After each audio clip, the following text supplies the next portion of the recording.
Frédéric Pouzin, résident de Roseville, qui est en banlieue de Minneapolis, qui travaille à Minneapolis d'ailleurs, est avec nous. Bonjour, M. Pouzin. Bonjour, Mario. Êtes-vous inquiet ce matin de la tournure des événements, de la tension dans les rues? Très inquiet. Ça fait plus d'une semaine que ICE est dans les Twin Cities et ils font des raids un peu partout. Il y a beaucoup de gens qui sont inquiets. Les communautés immigrantes sont inquiètes. Je suis inquiet puisque je suis aussi un immigrant, bien que j'ai la nationalité américaine.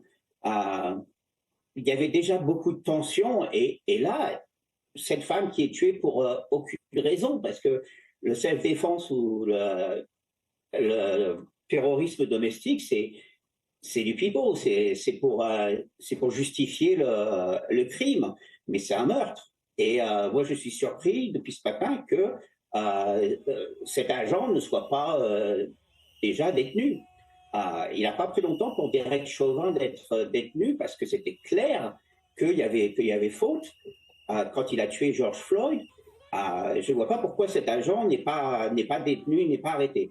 ICE, depuis qu'ils sont là, on fait des abus. Regardez comment les gens sont traités. Ils gazent les gens autour. S'ils ne sont pas filmés, il n'y a pas de responsabilité. Ils font vraiment ce qu'ils veulent. Ils font déjà ce qu'ils veulent avec les caméras. Alors, imaginez qu'il n'y ait pas de caméra. Non, c'est un meurtre. Ils ont tué cette femme. Il n'y avait pas de justification de self-défense et ils ont retardé les secours. C'est difficile, quoi. Je suis vraiment désolé. Ça vient aggraver la situation, sur le fait qu'ils aient retardé les secours, qu'ils aient, par exemple, entravé la venue d'un médecin? Je ne sais pas. Pour être honnête, je ne sais pas. Je ne sais pas si la femme était déjà décédée, avec 2 ou 3 balles dans le corps. Si ça se trouve, ça n'aurait rien changé. Mais c'est pas une raison. Je veux dire, ils ne le savaient pas au moment où ils ont empêché l'ambulance de venir au plus proche. Et, parce que les voitures de ICE gênaient, ils étaient plutôt occupés à repousser les gens qu'autre chose. Donc, je vais être honnête, je ne sais pas si ça aurait fait une différence. Ce que je sais, c'est que sur le principe, ils ont repoussé toute l'aide et la collaboration. Donc, c'est du travail de Gestapo. Ils font ce qu'ils veulent sans rendre de compte. Jusqu'à quel point vous craignez que les choses dégénèrent dans la ville? Là, il y a déjà eu affrontement ce matin entre manifestants et forces de l'ordre. Souvent, c'est le soir que ça dégénère davantage. Est-ce que vous êtes craintif pour ce que la ville pourrait vivre dans les jours à venir? Je pense pas. Je pense qu'il y a énormément d'indignation de beaucoup de gens, pas seulement de Minneapolis, mais du Minnesota en général. Après avoir vécu ce qu'on a vécu avec George Floyd, c'est une situation très différente ici, puisque c'est un agent fédéral et bon, en plus il y a cette tension avec ICE. Je pense pas que ça va tourner en affrontement direct. Qu'il y ait des tensions, oui, parce que il y avait des protesteurs, il y a des gens qui manifestent devant le bâtiment fédéral et si les agents d'ICE sortent, effectivement, ça aggrave les choses. Mais ça fait des semaines qu'ils font des sorties et des descentes un peu partout. Il n'y a pas longtemps, Christine Nome était à Saint-Paul. Ils étaient 50 avec leurs armes sorties pour arrêter un gars. Et ça vous met pas en climat de confiance. Enfin, ça fait peur. Vous n'avez pas envie d'aller dans ces quartiers, dans ces cas-là. Vous pourriez tomber sur des raids de ICE où les voitures sont banalisées, ils ont des masques. Quand ils ont un symbole de police, c'est le maximum.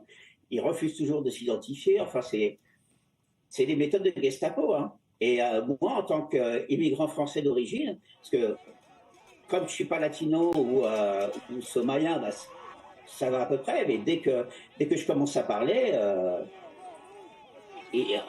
on entend que je ne suis pas originaire du Minnesota. Et ça, j'ai peur que ça me porte préjudice. Ça fait 6 mois que je sors avec mon passeport. pour prouver ma citoyenneté, parce que le permis de conduire ne la prouve pas. Et, et là, lundi, je suis allé au travail à Minneapolis. Mardi, j'ai écrit à mon patron en disant est-ce que je peux travailler de la maison, parce que je ne me sentais pas en confiance d'aller à Minneapolis, d'aller...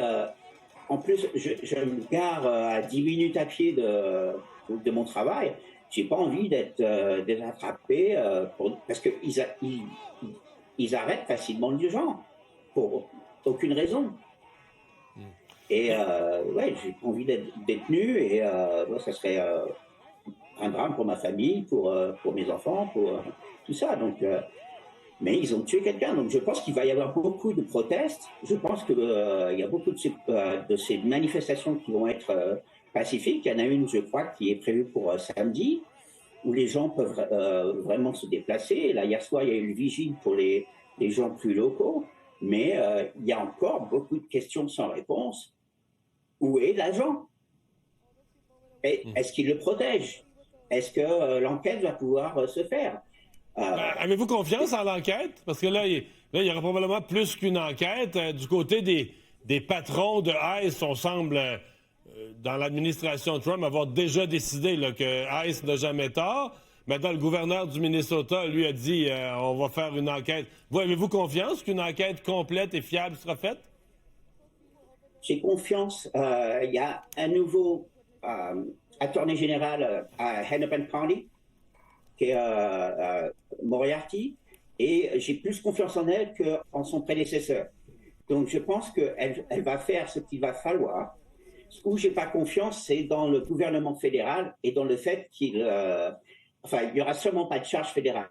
Pour George Floyd, il y avait des charges de l'État et fédérales. Là, il y aura peut-être que des charges de l'État, mais ça, c'est s'il ne le couvre pas. Si le gars il disparaît et que personne ne le retrouve, il est resté masqué tout le temps. Et il y a des photos qui circulent sur Internet avec un agent sans masque, mais ça a l'air d'être faux. Mais l'État fédéral sait très bien qui il est et où il est, et je suis sûr qu'ils peuvent le retrouver s'ils le veulent. Le veulent-ils? Je pense que c'est pas dans l'intérêt de Donald Trump et de ICE de collaborer. De toute façon, ils veulent pas collaborer. C'est pas ce qu'ils veulent. L'histoire de fraude, c'est énormément exagéré parce qu'il y a eu de la fraude, mais la fraude a été déjà jugée. Il ressort des histoires de plusieurs années avec des témoignages véridiques. Tout ça, c'est pour discréditer le Minnesota et Walz depuis qu'il a été candidat à la vice-présidence. Enfin, je veux dire, et ça a marché puisque Walz a décidé de ne pas se représenter pour un troisième mandat. Donc, je ne sais pas. Je ne sais pas quoi vous dire. J'espère que la vérité va être faite. On veut justice parce qu'elle n'aurait pas dû mourir. Cette maman n'aurait pas dû mourir. Et Frédéric Pouzine, merci de nous avoir parlé ce matin. Je vous en prie. Merci, Mario.